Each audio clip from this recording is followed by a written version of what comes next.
Buenas noches, estamos en una nueva emisión de La Mesa Roja aquí en Capital 21 y como cada jueves estoy acompañada de mis queridas amigas, muy brillantes mujeres, Gabriela Arévalo, Diana Fuentes, Teresa Rodríguez de la Vega. Hoy no está con nosotros Ingrid Urgelles porque pues para quienes la conocen saben que cada año por motivos académicos se va a recorrer Japón, Corea, entonces no la vamos a tener aquí en unas semanas, pero esperamos que nos traiga muy buenas y nuevas noticias de lo que está pasando del otro lado del mundo. Y bueno, pues hoy vamos a estar platicando de cosas que nos quedaron en el tintero. En la semana pasada, recordarán, estuvimos hablando de la próxima elección del Poder Judicial, una elección que nos parece muy relevante y que pues esta semana vamos a continuar cosas que no pudimos terminar. Y vamos a empezar platicando un poco de algo que luego no puede ser tan directo. La semana pasada estuvimos platicando mucho de las cosas que directamente están relacionadas con la elección. Hoy vamos a dedicar esta primera parte a hablar del contexto, de esas otras cosas que están ocurriendo alrededor de este proceso electoral inédito y que pues finalmente influyen de alguna u otra forma. Hemos tenido unos días súper turbulentos, ¿no? Tenemos desde actrices expertas en Gramsci hasta buques que chocan con el puente de Brooklyn, ¿no? Han sido días que están agitados y pues sí queremos, antes de pasar antes de empezar propiamente, también sumarnos a la solidaridad con las familias y los amigos de trabajo, con las personas que han trabajado con Jimena Guzmán y José Muñoz, compañeros de lucha que fueron asesinados brutalmente, cobardemente esta semana. No queremos dejarlo pasar, es parte de este contexto turbulento que estamos viendo. Entonces vamos a empezar, le voy a dejar a Gaby que empiece a contarnos. Ahora va a tener dos cronopias por esta situación de que no está Ingrid. Vamos a tener las dos cronopias para platicar un poco, Gaby, de esto pues que hay gente que está activamente llamando a no votar. Esa es como la primera parte de este contexto en el que vamos a llegar a la elección. Los que te dicen no votes. Sí, bueno, pues como tú bien dices, Dani, hay un contexto complicado. Yo me sumo a las condolencias y a esta, digamos, como demanda de justicia, pero pues de eso seguramente Diana y Tere hablarán más ampliamente. Yo quiero ocuparme justamente de los personajes y de las asociaciones que están llamando a no votar en la elección del Poder Judicial, lo cual es, por supuesto, un derecho, puede significar, digamos, una acción política, pero que creo que si uno lo analiza más a detalle, también tiene que ver con ciertos intereses y tendríamos que reflexionar a quién beneficia el que la gente no vote, porque no estamos, digamos, en una elección en donde si no se cubriera cierto número de votos se anularía. No es el caso. Entonces, aunque vaya y vote el candidato por sí mismo, con eso basta para que llegue. Entonces, dado que no estamos en ese escenario, pues sí es un llamado preocupante. Entre esos personajes tenemos colectivos como Haz Valer Tu Libertad y otros que uno nunca sabe de dónde salen tantos, ¿verdad? O personajes como Fox y Pati Chapoy, de los cuales no me voy a ocupar porque yo digo, bueno, yo quiero pensar que la gente no quiere identificarse por lo menos intelectualmente, con ese tipo de personajes, pero sí que hay otros, digamos, como intelectuales como Trejo del Arbre o empresarios como Salinas Pliego, dueño de una televisora que utiliza un espectro de telecomunicaciones que es propiedad de la nación. De nuevo, digamos, haciendo campaña en contra de las políticas del gobierno, ¿no? En el caso, por ejemplo, cuando lo hizo en las cuestiones de salud, de que la gente no se vacunara y no siguiera las indicaciones, creo que ahí había un claro problema de atentar contra la salud pública. Acá queda más en el margen, digamos, de si hay libertad o no para hacer ese tipo de llamados. Pero lo primero que tendríamos que decir es que el interés de Salinas Pliego no es el interés de las mayorías, ¿no? No solamente no lo es, nuestros intereses son contrarios a los intereses de Salinas Pliego y eso es algo que la gente tendría, incluso los aspiracionistas, tendrían que lograr ver porque no tienen el dinero que tiene Salinas Pliego, porque no es cierto que si trabajan en Electra y le echan ganas van a llegar a tener lo que tiene Salinas Pliego, por ejemplo, ¿no? Entonces uno tendría que preguntarse a quién beneficia el no votar. Es cierto, y lo dijimos en el programa pasado, que esta elección es una elección compleja en su funcionamiento, pero que también es una prueba de la participación ciudadana que se pueda lograr. Hay que reconocer, porque de ese pasado venimos, que tenemos, digamos, como grupos que siguen operando dentro de la lógica del corporativismo y que lo van a hacer en esta elección. ¿A qué me refiero con esto? Grupos que pueden movilizar, sea por cuestiones de sindicatos y cuestiones laborales, sea por otro tipo de asociaciones, pueden movilizar el voto de cierto número de personas. Si la gente no va a votar, estos grupos que pueden movilizar ese voto son los que van a tener la decisión sobre quién gobierna y quién no, de acuerdo a los intereses que puedan tener esos grupos. Solamente la participación, digamos, en alto número, ojalá masiva, entiéndase que estemos hablando de varios millones, ¿no? Es la que puede asegurar que incluso aunque estos grupos movilicen a bases, a militantes, a lo que sea, no sea ese el factor que decida las elecciones. Entonces, cuando tenemos a alguien que dice no vayas a votar, en realidad tendríamos que dudar de qué es lo que pasa y quiénes van a tomar las decisiones si la gente no acude libremente a votar. Y lo vimos claramente, por ejemplo, en contraste la elección del 2006 con la del 2018. Una diferencia de 500,000 votos y que no se permitió el conteo. Y en el 2018 y en el 2024 la gente saliendo masivamente a votar porque cuando las distancias son muy amplias es muy difícil que sucedan cosas extrañas en cuanto a elección, conteos, etcétera. Entonces, bueno, pues esa es, digamos, una cuestión por la cual la gente tendría que sospechar de la gente que está llamando a no votar. Hay otros que son, digamos, como las aves de carroña, ¿no? Como estos de los que han dicho, me anoté. Yo no creo en esto, ¿no? Yo creo que va a salir todo mal, pero me anoté de observar. O sea, es así como dices, bueno, esta gente, ¿qué le pasa, no? O sea, ¿por qué querrían estar de observadores en uno está de observador, pues en elementos incluso cuando los considera, digamos, que se requiere la vigilancia y demás, pero cuando crees que hay una incidencia del electorado, etcétera. Pero cuando dices, todo está mal, nada va a funcionar, pero quiero ver el desastre, pues parece más una cuestión, digamos, como malsana, ¿no? Diría yo. Y también habría que sospechar de esa gente que tiene de esas pulsiones malsanas.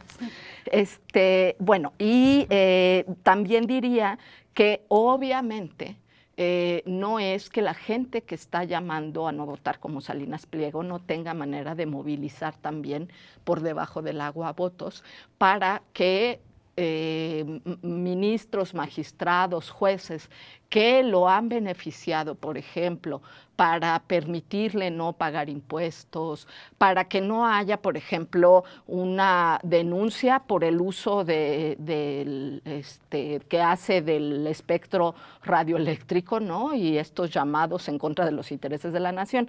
Entonces, bueno, pues ya se me acabó el tiempo. Entonces ahí lo dejo para después seguir platicando del proceso. Pues vamos a seguir con esto y con la pregunta de a quién beneficia que no votemos, ¿no? ¿Quién va ganando? Pero vamos a seguir hablando del contexto ya en un marco más amplio. Diana, te voy a pasar ahí las cronopias para que nos pongas un poco el marco en el que estamos llegando a... pues ya estamos a 10 días, ¿no? A unos días de estas elecciones. ¿Y qué está pasando en México, en el mundo, más allá del proceso directamente?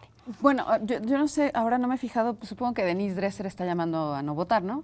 Yo más bien me pregunto cuándo ha votado, además del 2000, cuando hizo el voto útil de Fox, porque ella cada tanto llama a no votar. Si no le gustan los candidatos, no voten. Si no me gusta el proceso, no voten. Entonces, claro, nunca ha así hecho la diferencia el que ella llame o no a votar, ¿no? Pero más allá de eso, sobre el contexto más que internacional, y esto me gustaría presentarlo también en términos de lo que planteábamos la ocasión anterior sobre la relevancia que tiene la participación, como dice Gaby, en este proceso que puede hacer la gran diferencia. Y creo que en tanto ciudadanos enfrentamos ahora varios retos que tienen un registro diferente al de la dificultad que puede haber en la boleta, el conocimiento no que tenemos de los candidatos, de quienes están ahí y de sus perfiles. Y ese contexto, creo que el ritmo que lo marca en esta semana en particular, pues son los asesinatos de Jimena Guzmán y de José Muñoz. No tengo duda, y creo que hay que hablar con responsabilidad, por supuesto, pero no tengo duda de que quien cometió estos crímenes buscaba sembrar miedo. ¿Cuáles son los móviles? ¿Cuáles son las causas? No vamos a meternos en un territorio que nos volvería irresponsables, pero lo cierto es que el efecto es ese. Y en ese sentido, pues claro que abona a un ambiente que sí que sirve a la narrativa que se ha cultivado en torno a que en el gobierno de la 4T, en distintos niveles, hay una colusión o no con el crimen organizado. Porque una de las cosas que me interesaría poner ahí es que si este crimen es un mensaje, pues como todo mensaje tiene necesariamente una intención y busca crear un efecto, y por los perfiles de las víctimas, pues esto, desestabilizar sería uno de ellos, ¿no? Ahora, me interesa porque en eso que decía, en esa narrativa, ¿cómo recibe la oposición este acto? O sea, cómo lo procesan, cómo lo interpretan y cómo lo disponen en la opinión pública. Y eso me parece fundamental, porque si bien es cierto que la violencia en nuestro país es un hecho, pero fíjense, me parece muy interesante lo que Marco Rubio declaró, ¿no? Marco Rubio declaró, la violencia política en México es real. ¿Y de cuándo acá los Estados Unidos les interesa, ¿no?, velar porque no exista violencia política, ¿no?, en beneficio de las democracias? Sería una novedad. Pero otra declaración que me pareció muy sintomática, aunque después se retractó y trató de arreglarla, es la de Ricardo Anaya, ¿no?, que inmediatamente respondió diciendo que esto era un crimen de Estado, es decir, de ese tamaño, y que modificó y luego dijo, no, quise decir que era un crimen contra el Estado y no sé cuánto. Pero me parecen dos ejemplos que manifiestan cómo es que ante un acontecimiento como este, inmediatamente la oposición quiere cultivar desasosiego, quiere cultivar miedo, y esto, por supuesto, que evidentemente hacen una lectura política, y en esa lectura política está, entre otras cosas, la elección al Poder Judicial, ¿no? Entonces, creo que esto es importante porque digamos que si recordamos que en el 2024 gastaron muchísimo dinero para hacer la asociación de narcopresidente, narcocandidata y todo esto, ¿qué nos haría pensar que no están dispuestos a una campaña también muy fuerte que tenga una orientación parecida? Ahora, por eso creo que ante este escenario, pues en tanto ciudadanos tenemos pues un mayor reto. Y el mayor reto es no solo enfrentar la boleta, no solo es con responsabilidad de enterarnos de quiénes están ahí, sino también, digamos, reconocer ese ambiente turbio y lograr, pues, visibilizar las tensiones que contiene, ¿no? Porque es interesante, ¿no? Evidentemente en estos casos, fíjense, yo ahora veía en X, ¿no? Yo creo que cuando en X uno pone un tweet y te responden un montón de trolls, es que ahí hay algo, es que diste en el clavo, ¿no? Y entonces ahora hay muchísimos mensajes diciendo que a lo mejor estaban vinculados, que, es decir, es eso lo que quieren instalar, ¿no? ¿Y por qué? Porque, claro, lo que queremos todos, lo que vamos a pedir todos, es que se haga justicia en este caso. Y que se haga justicia pronta y expedita. Y es ahí donde creo que articula con el tema del Poder Judicial. Porque en este país, claro que cuando vemos un crimen de este tipo, en lo que pensamos es, no va a haber justicia. Porque ¿qué han hecho jueces, magistrados, los procesos judiciales? Es que nunca llegan a buen puerto, ¿no? Entonces, claro, evidentemente, los primeros interesados en que esto se solucione, pues será el propio gobierno federal y el gobierno local. Pero como en tantos otros casos, encuentran muchas trabas. Y una de ellas ha sido el Poder Judicial, que como decía Tere la semana pasada, ha jugado como una suerte de contrapoder y por supuesto que abona a la campaña de desasosiego y de miedo. Entonces, yo creo que pues ahora es nuestra responsabilidad buscar elegir a los mejores perfiles, que justo de eso se trata. O sea, que estamos ante la necesidad de ver que aunque parezcan y aunque de hecho puedan serlo, fenómenos que no tienen una relación causal, que no están asociados directamente, sí que son la manifestación de uno de los grandes problemas que aqueja a nuestro país y es la incapacidad de que a los que cometen crímenes, es decir, al crimen organizado, encarcelarlos. No beneficiar a sus familias a que se vayan en primera clase a vivir a los Estados Unidos, o, por otra parte, ¿no? Que, digamos, esa falta de justicia propicie que ese ambiente siga existiendo. Entonces, creo que hay que decirlo con toda claridad. El Poder Judicial en nuestro país es corresponsable de la impunidad y del crecimiento del crimen organizado. Y entonces, insisto, no hay una relación causal, pero ese es el escenario, la escenografía en la que está ocurriendo. Entonces, bueno, ¿qué más quisiera abonar sobre esto? Sobre la oposición y el uso político que están haciendo. Creo que también hay que decirlo con toda claridad. Estamos ante, bueno, una oposición que no tiene ningún proyecto. Yo no creo que tengan en este momento realmente una alternativa política en la elección al Poder Judicial y que, como nos decía Gaby, entonces la estrategia ya es la última de las últimas. No, no vayan a votar porque esto es una porquería, porque no tienen alternativa. Es más, es probable que sí tengan candidatos claros, sobre todo para la Suprema Corte, pero, y algunos ministros, ¿no?, estratégicos para el Tribunal Electoral, pero en realidad no tienen una planilla, o sea, no generaron estrategia. Entonces, ¿qué quieren hacer? Desincentivar la participación ciudadana. Y yo creo que ese es parte de los retos que tenemos enfrente, ¿no? Y ya me voy a la siguiente ronda. Pues seguimos con esto, me quedo con esta idea de la narrativa del narcoestado, que además es continuada, no sé ya desde cuánto tiempo, el año pasado todas las elecciones la tuvimos, justo en una semana también en la que pues llegó el nuevo embajador de Estados Unidos a México, este hombre que pasó del ejército a la CIA, boina verde, y tratando y operando en muchos lugares para desestabilizar distintas cosas en distintos países. Y lo primero que hizo fue ir a ver a la Virgen de Guadalupe y luego a cenar con Eduardo Verástegui, ¿no?, en esta cena que hubo. Y antes, una semana en la que tuvimos el tema de los impuestos a las remesas, el tema de la suspensión de importaciones de carne por lo del gusano barrenador, que tuvimos, hablando de estas narrativas de narcos, pues a los primeros acusados ya de narcoterroristas, ¿no?, y las negociaciones con la familia del Chapo. O sea, una semana que ha estado complicada. ¿Cómo seguimos hilando esta historia?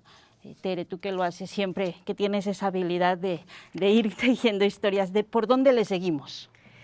Me gustó mucho una cosa que ahora planteaba Diana. Bueno, primero, abrazar a las familias de Jimena y José y abrazarnos un poco todos, todas, todes, porque creo que esto pega en el ánimo de una de las formas en las que una generación decidió incidir en un futuro mejor, ¿no? Ese egresar de sociología en la UAM y decidir que incorporarse al gobierno era la forma de incidir en que las cosas mejoren, ¿no? Este perfil de José que desde el movimiento urbano popular luchó desde requete joven para transformar y encontró también en este trabajo y desempeño profesional en el gobierno, en este caso local, pues su forma de incidir. Creo que nos duele a todos, ¿no? Son trayectorias como duele cada vez que un defensor o defensora del territorio es brutalmente asesinado, desaparecido, pues duele, ¿no? Son compañeros y creo que es importante decirlo y volverlo a decir para evitar todos estos escenarios y narrativas de utilización carroñera de lo que está pasando, ¿no? Le arrebataron cobardemente la vida a 2 compañeros y creo que así hay que decirlo y también así hay que superarlo y hay que seguir en lo que el país está, en la dirección en la que incluso pues ellos también quisieron participar, ¿no? Entonces, bueno, empezar por eso. Me hace mucho sentido lo que plantea Diana en términos de cómo hacer convivir desde el análisis la responsabilidad ante sucesos como este, en términos de el pensar en los móviles posibles, en las autorías intelectuales con mucho pie de plomo, pero por otro lado no dejar pasar pues correlaciones fácticas, ¿no? Y en eso creo que hay que decirlo con toda franqueza. No se sabe, y con toda claridad, no se sabe el móvil, o puede haber muchas líneas de investigación abiertas respecto al móvil, pero la concordancia de muchos actores nocivos de la vida pública del país en los efectos está a la vista de todos, todas. Es decir, ocurre este brutal y cobarde asesinato y se ensayan 35 narrativas de desestabilización. Eso es lo mismo que decir que se hizo para desestabilizar y que detrás no. Es decir, que la desestabilización es una estrategia compartida por muchos actores nocivos de la vida pública de este país, desde las redes, desde los medios, que utilizan este tipo de cosas, como utilizan lo del buque, como utilizarán cualquier exabrupto declarativo de Donald Trump, de Marco Rubio o de el embajador Buggy el aceitoso. Pero entonces creo que tenemos que ser capaces de mirar las cosas con cautela, con responsabilidad y empatía, pero también con claridad en el sentido de señalar y que no se nos olvide la estrategia desestabilizadora, porque ahí sí mancuernan. El sicario mancuerna con Anaya. El sicario, en los efectos, en lo que se hace con el evento, perdón, pero comparten, ¿no? El sicario actuó a luz del día para que esto se viera. No sabemos cuál fue el móvil, si fue, pero pues la utilización en redes y en medios de información apunta exactamente a lo mismo, hasta a que esto se vea, que esto sea lo que se vea. Y eso, pues, en una generación de zozobra muy patente, ¿no? Entonces, creo que tenemos como que andar como por esas 2 rutas con mucha cautela por las 2, pero también con mucho, reitero, claridad. ¿Qué se está jugando? Creo que esta elección, este primer ejercicio de votación en urnas de personas juzgadoras, está teniendo todavía, y la oposición lo sabe perfectamente, un carácter plebiscitario. No es el primer ejercicio de llamado en urnas, a urnas que tiene un carácter plebiscitario, y hay que decirlo, los 2 previos no fueron muy exitosos para la 4T. Estoy hablando de la revocación de mandato y del juicio a los expresidentes, ¿no? Las 2 veces que ha habido un ejercicio por fuera de la elección de cargos legislativos y ejecutivos a las urnas no han sido números que refrenden ese arrastre popular que tiene la 4T cuando se convoca a la gente a definir quién gobierna, ¿no? Creo que este ejercicio vuelve a tener ese carácter plebiscitario y que la oposición lo sabe. Es decir, una elección escasamente nutrida es una demostración para la oposición de que la gente no se siente convocada a incidir vía su voto en urnas en la composición del Poder Judicial. Y en ese sentido sería una especie de darles la razón en términos de que los mecanismos de conformación del Poder Judicial son otros, no son los de la gente depositando su voto, y en eso estriba gran parte de la importancia del ejercicio que vamos a vivir dentro de semana y media, ¿no? Y que todavía comporta un carácter plebiscitario. Creo que si lo asumimos así, los llamados a no votar en realidad pues generan el efecto contrario, y por eso el llamado a no votar pues está empleando a los mejores talentos de la derecha mexicana, ¿no? Es decir, esa gente que en realidad llama a votar, llamando no a votar, exacto, todo el bestiario, porque, y ahí el efecto es contrario, porque esas voces son tan gritadas, tan altisonantes, tan, y además tan negativamente valoradas por la opinión pública, no son las voces más mesuradas de la oposición ni las más talentosas, que Pati Chapoy genera un llamado al voto llamando a no votar. A eso me refiero, o sea, genera ruido alrededor de la elección. En realidad creo que la estrategia del vacío por parte de la intelectualidad más mesurada de la derecha es lo que están intentando, ¿no? Es decir, si uno hace un rastreo en los medios corporativos, parece que la elección al Poder Judicial no existe o no es un asunto de prioridad nacional, no es un asunto. Hoy escuchaba así random noticieros por aquí, por allá en la radio, ayer en la noche hacía lo propio con la televisión, no está, no figura, no aparece, y creo que eso es una estrategia mucho más incisiva, porque ahí sí tú sabes que la dificultad del proceso, la poca,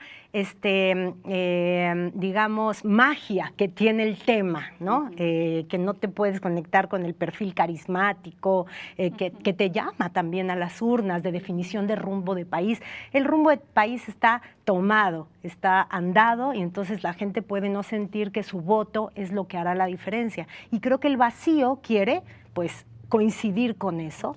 Y por eso hay que hablar de la elección al Poder Judicial, aun cuando legítimamente pues hay muchos temas que deben también captar nuestra atención, ¿no?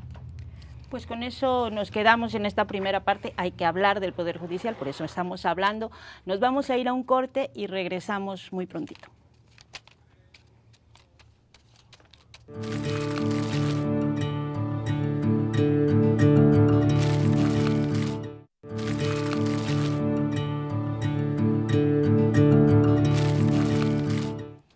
Pues ya estamos aquí de vuelta hablando de la próxima elección del Poder Judicial, lo que estábamos diciendo. Hay que hablar y hay que tratar de explicar y explicarnos entre nosotros cómo va a ser esta elección. La semana pasada hablábamos muy someramente, ahorita vamos a hablar más de lo que son pues estas distintas boletas que vamos a tener, y ahora pues vamos a entrar un poco más al detalle. Hay que aclarar que esa era una de las cosas que ya la semana pasada no logramos aclarar, que además de las 6 boletas que va a tener todo el mundo por los procesos que son federales, también hay 19 estados en los que va a haber en esta ocasión votaciones para los juzgadores, las personas juzgadoras a nivel local, que son en realidad las que se llevan la mayor parte de los casos de los delitos cotidianos, ¿no?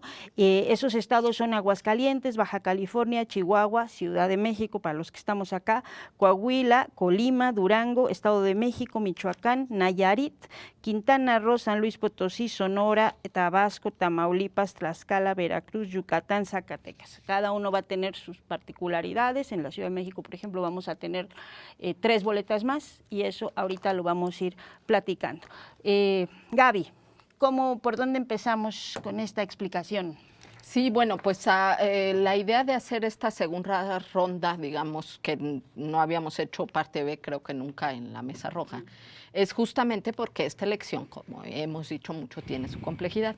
Entonces, que creemos que sí ameritaba un poco como decirle a la gente, yo por lo menos, cuáles son las estrategias que yo estoy haciendo un poco para revisar los perfiles y cómo decidir, ¿no? Esas son, digamos, sacarlas de su servilleta, cada quien verá si le sirven y todo. En principio, quiero decir que el INE tiene un sitio, la verdad, bastante bien logrado para poder revisar esta información. Yo la última vez que lo revisé, llevaba desde el 30 de marzo 7.238.115 visitas y consultas, cosa que me da mucho gusto. ¿Qué es lo que podemos extraer de ahí de la información del INE? Hay pestañas por cargo, ¿no? Y entonces dice el de ministros, el de magistrados para el Tribunal de Justicia. Y entonces uno le da clic, despliega y aparece en la lista de todos los que están registrados en el caso de las 6 boletas que son a nivel nacional. Cuando le damos clic al nombre, ¿qué es lo que encontramos? Primero, datos generales de la persona, que es qué número de lista es en la boleta, eso es súper importante. Ahorita les voy a dar una estrategia que yo estoy haciendo a ver si les sirve. Cargo al que participa, si tiene página web, sus redes sociales, el correo electrónico y el teléfono público por si le quieren llamar y les contesta, ¿no? Y por quién es postulado, que eso también es importante. Pero ¿qué es lo que se puede ver? Y ahí la gente puede tomar criterios. Contestan a la pregunta de por qué ocupar el cargo, la visión de la función jurisdiccional, la visión en la impartición de justicia, es decir, un pequeño de 3 líneas, pero ¿qué piensan? Y tienen 3 propuestas que hacen. O sea, yo creo que es importante que la gente lea las propuestas, su CV, su trayectoria académica, que está un poco ligada a los estudios, a veces está como medio repetido, los cursos, diplomados y especializaciones.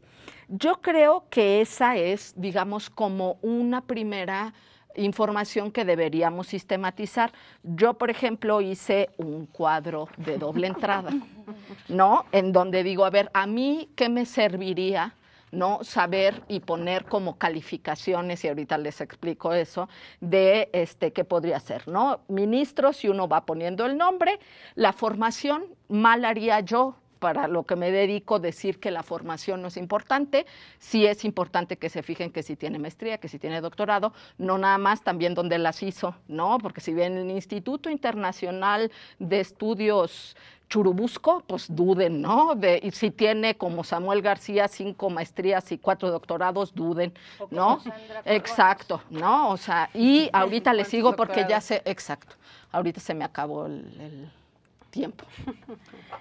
A ver, Diana, ¿cuál es tu estrategia? Bueno, yo empezaría por algo que necesita reflexionar también, que es cuál es la relevancia de cada una de esas boletas, ¿no? Entonces, en la primera, que tiene que ver, por supuesto, con la Suprema Corte de Justicia de la Nación. Entonces, esa, pues, es central, porque ahí entendemos que ministros o ministras van a determinar el rumbo de un montón de cosas del país. Esa es importantísima, es la primera boleta.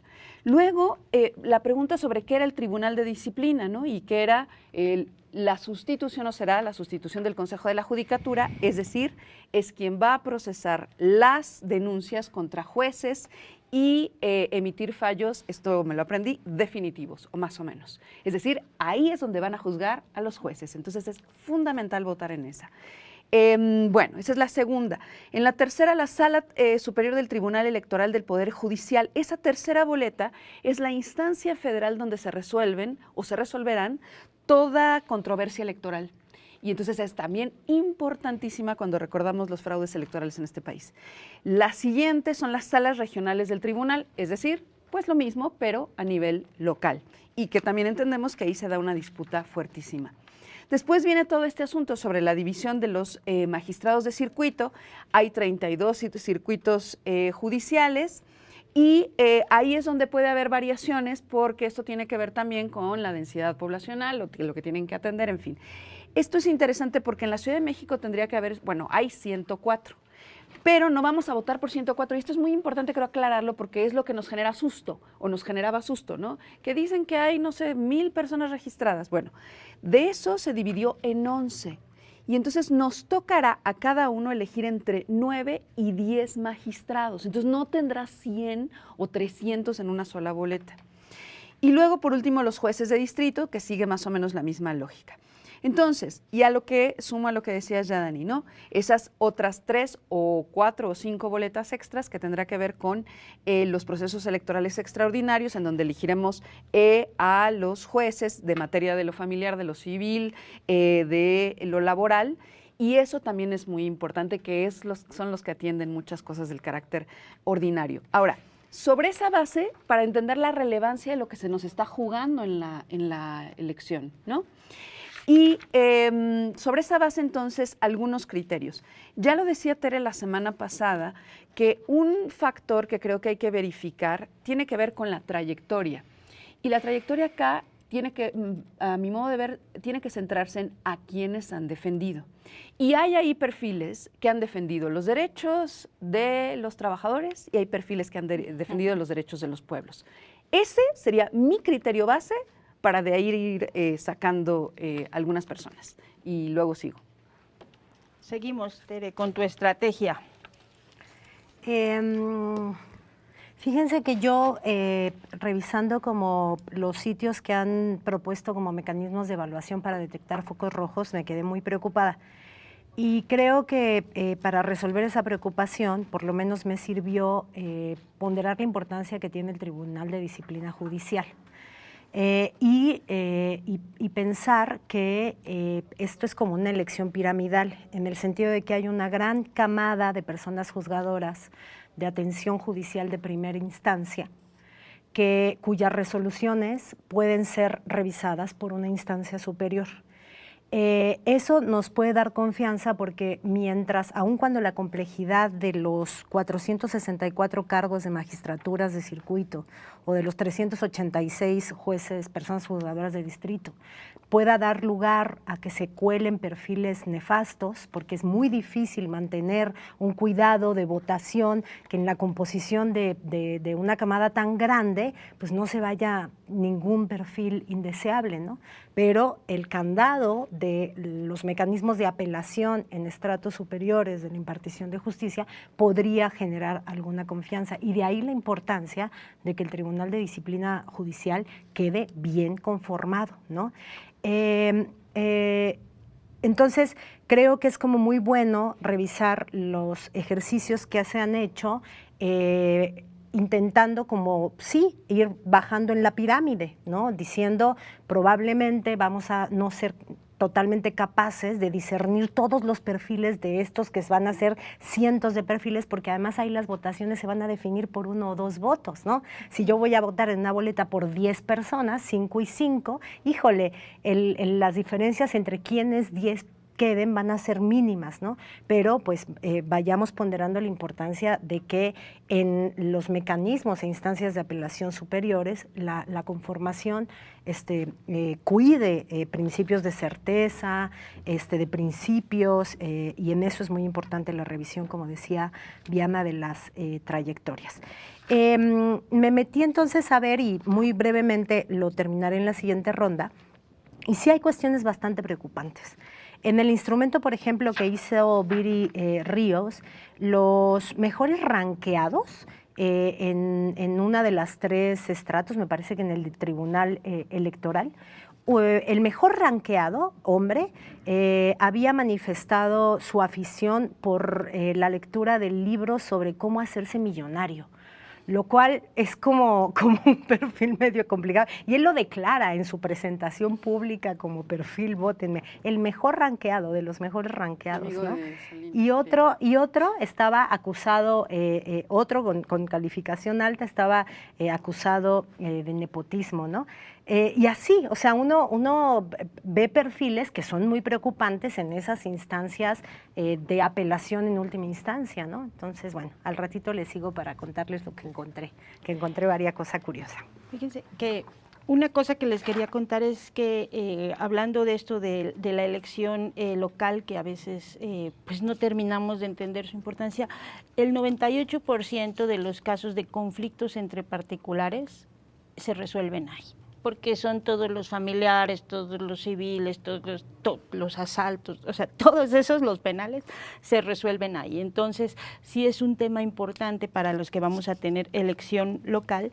Y por otro lado, en el tema de los federales, también una de las cosas que es importante aclarar es que en el caso de jueces de distrito y magistrados de circuito, se va a tener que elegir a uno por cada una de las materias que hay, ¿no? Que si es administrativa, que si es civil, que si es laboral, o sea, cada una ahí estará marcado en la boleta.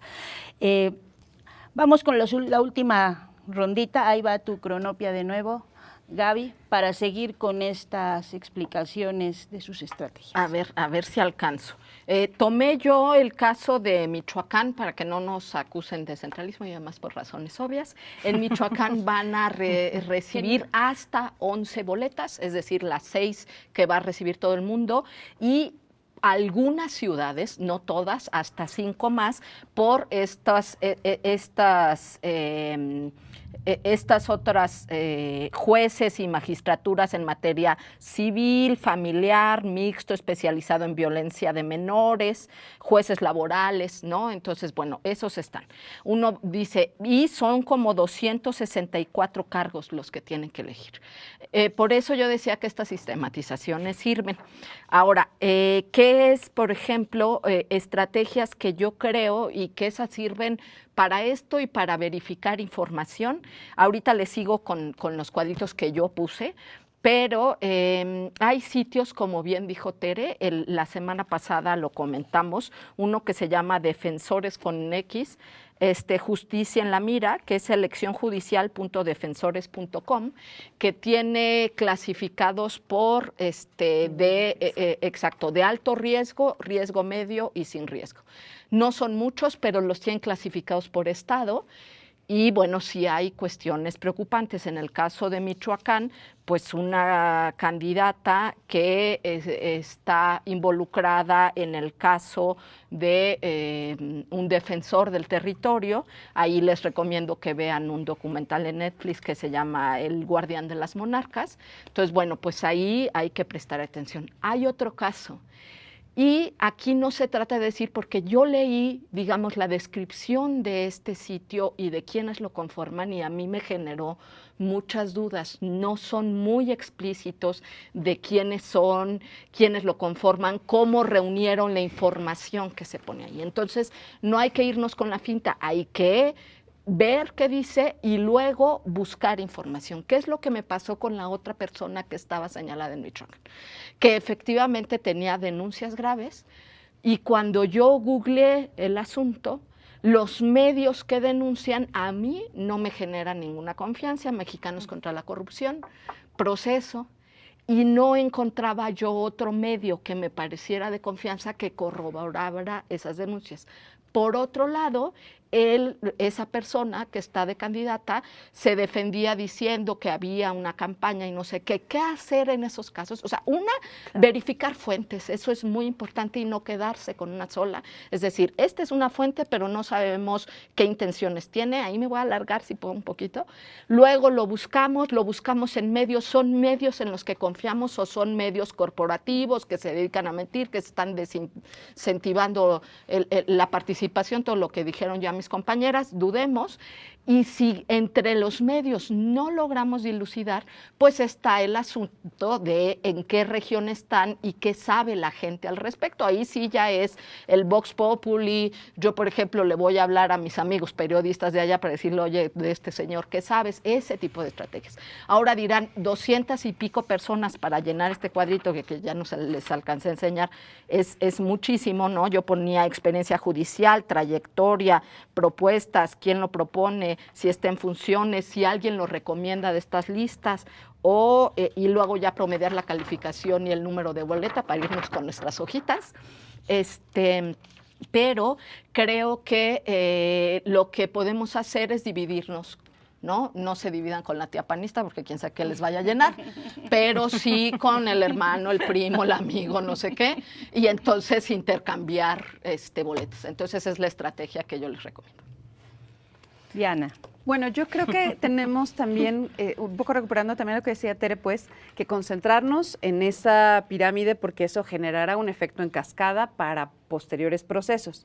Entonces, creo que es muy importante, por ejemplo, una cosa muy sofisticada que algunos han recomendado, que creo que es sofisticada, es verificar las sentencias, pero eso ya requiere una pericia que probablemente no tenemos, pero se puede también, como dice Gaby, buscar la información.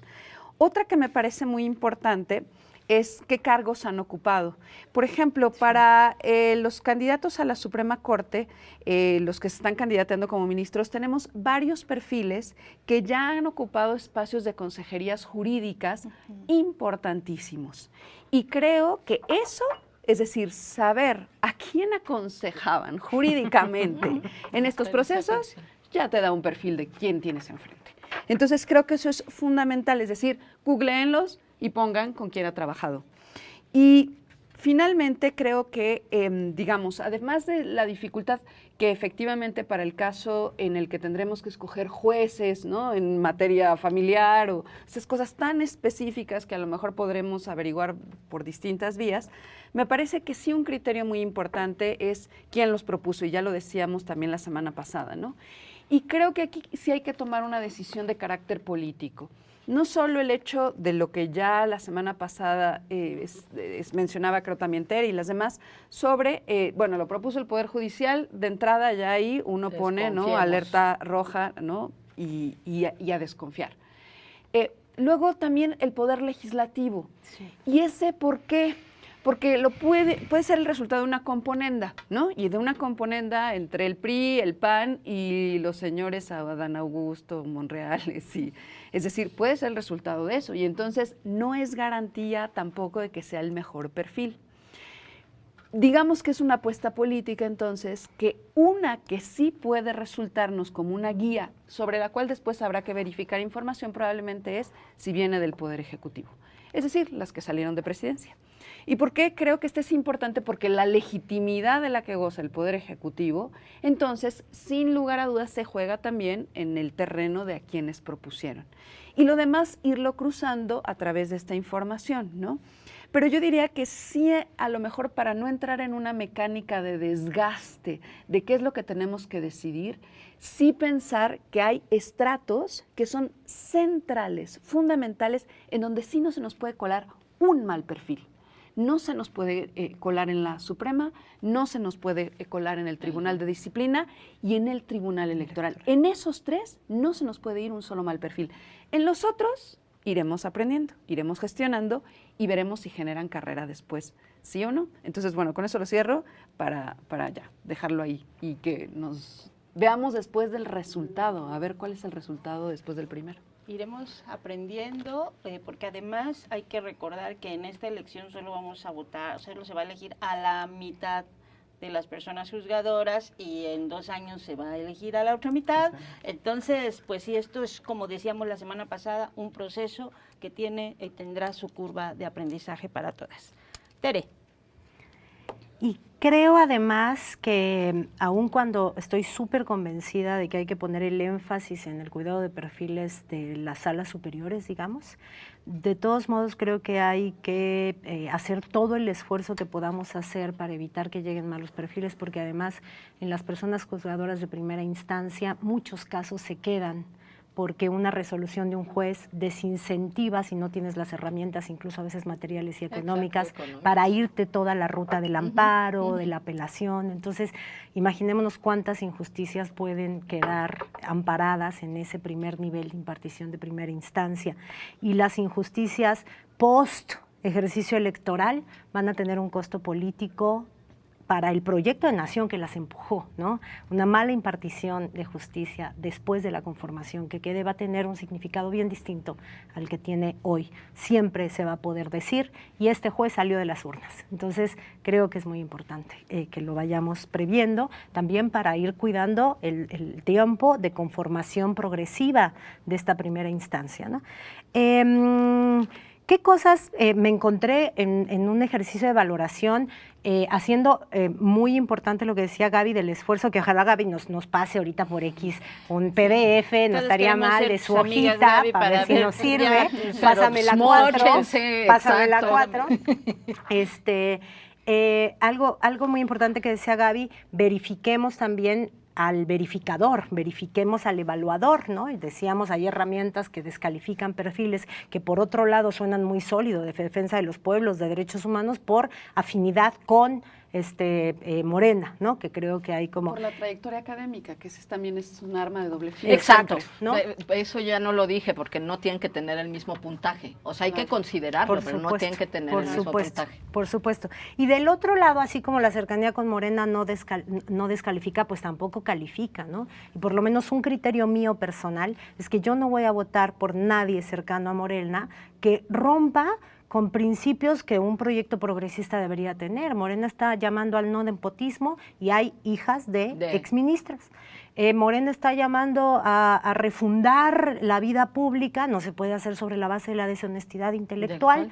Morena está llamando al resarcimiento de las víctimas, aparentemente. No podemos avalar a un defensor de represores. Youtubers que lo por más aparentemente avalado por el proyecto gobernante que parezca o esté, ¿no? Entonces creo que eso es un criterio requete importante. Cierro nada más poniendo algunos focos rojos que también nos hacen que el Poder Legislativo no sea un buen filtro, según yo. Casi todos los representantes, si hay un grupo que parece comprometido en meter gente estratégicamente, se llama la luz del mundo. De las cosas que sí logré verificar con fuentes periodísticas más o menos fidedignas, es que muchos de los perfiles que llegaron por el legislativo son líderes de la Iglesia de la Luz del Mundo. Y ahí, independientemente de por dónde andan llegando, no y no. Entonces, bueno, solo como para poner algunos focos rojos que me encontré por ahí. Pues las voces del más allá me dicen que nos quedan un par de minutitos, entonces si alguna quiere cerrar alguna cosa que haya dicho en sus 30 segundos últimos, Gaby. ¿Tú? 30 segundos. Este cuadrito que les decía no es que tenga que valer lo mismo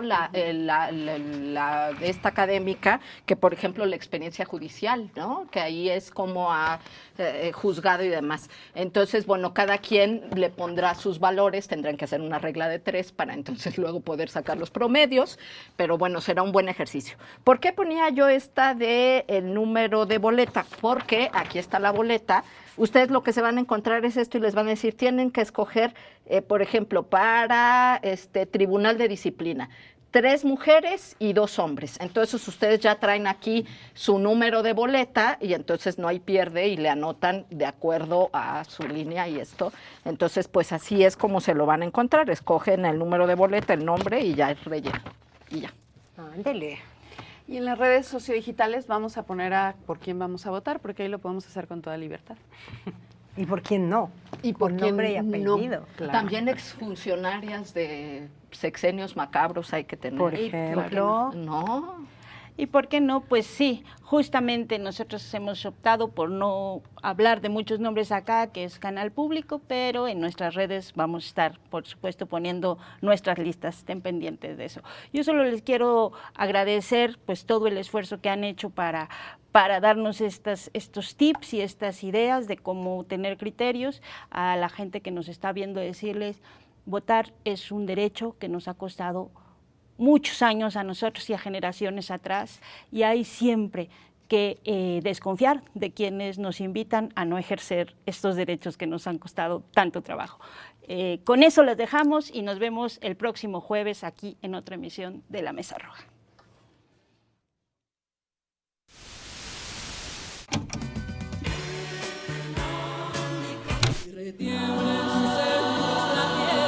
Szem elé, hogyha kell.